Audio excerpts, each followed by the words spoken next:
আসসালামু আলাইকুম সবাইকে বিডি বাইক মার্কেটের পক্ষ থেকে। তো এই ইন্দো গাড়ি আমাদের কাছে আসছিল। এটা একটা প্রবলেম দেখেন, আমরা যদি গাড়িতে লাইন দিই দেখেন মিটারের ডিসপ্লেতে কিছুই আসে না, আর engine kill switch on off করলে এরকমের লাভ দিতে থাকে। এটা একটা ইন্দো R15 ভার্সন 3। আর সবথেকে মজার বিষয় হলো কি, এটার মিটারটা যখন অন্য গাড়িতে লাগানো হয় তখন পুরো মিটারটা কিন্তু আপনার কাজ করে, অর্থাৎ মিটার পুরো পারফেক্ট। এটা একদম নতুন মিটার দেখেন ইনটেক। তো এই মিটারটা একদম নতুন লাগানো। তো নতুন লাগানোর পরেও সমস্যা হলো মিটারে কোনো ডিসপ্লে আসে না। তো আমরা এটার ফিউজ বক্স চেক করি, এই পিছনে থাকা ফিউজ বক্স। তো এইখানে দেখেন ফিউজগুলো কিন্তু ঠিকই আছে। ইন্দোতে আমাদের দুইটা ফিউজ থাকে, একটা 2 অ্যাম্পিয়ার, একটা 15 অ্যাম্পিয়ার। এই দেখেন 15 এবং 2 অ্যাম্পিয়ার দুটাই কিন্তু পারফেক্ট আছে এখানে, অর্থাৎ ফিউজে কোনো সমস্যা নাই। ব্যাটারিতেও যথেষ্ট ভোল্টেজ আছে, অর্থাৎ 12 ভোল্ট আছে, কারণ গাড়ি সেলফ নেয়, সবই করে। তো মেইন সমস্যা হলো মিটারে লাইন আসে না। তো এই ইন্দো গাড়ি হোক বা R15 ভার্সন 3 হোক, এই গাড়িগুলোর কানেক্টরটা খুলো।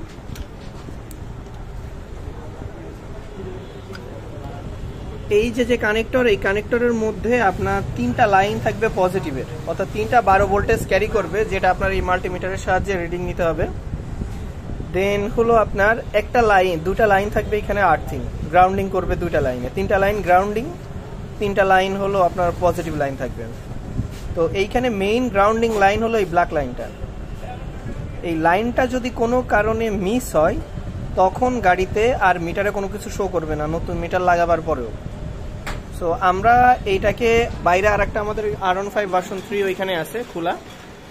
তো ওই গাড়িটা এনে ওই গাড়িটার মিটারে এইটার মধ্যে দিয়ে দেখছি, হয়নি। আমরা প্রথমে ভাবছিলাম মিটারের সমস্যা, এরপরে আমরা এই গ্রাউন্ডিং আবার নতুন করে চেক করে দেখি গ্রাউন্ডিং নাই।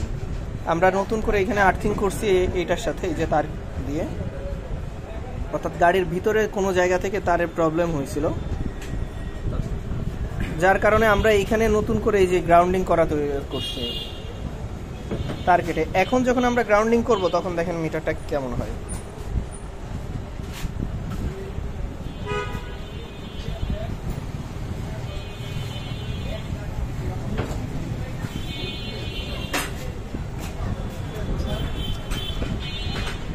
এই যে দেখেন মিটার আমরা গ্রাউন্ডিং ছাড়া যদি মিটার লাগাই তখন কেমন হয়। গ্রাউন্ডিং ছাড়া দাও, মিটার অন করো, চাবি অন করো, গ্রাউন্ড করা ছাড়া। এই দেখেন শুধু নিউট্রালের বাতি, আর কিছু হয় না, আর এইরকম লাফাইতে থাকবে। এখন যখন আমরা এই গ্রাউন্ড করে দিব দেখেন, এই যে গ্রাউন্ড উঠায় নিব, আবার গ্রাউন্ড করব, আবার মিটার অন হবে। সো যাদের এই সমস্যা তারা এই গাড়ির গ্রাউন্ডিংগুলো চেক করে নেবেন, আশা করি সমস্যা ঠিক হয়ে যাবে।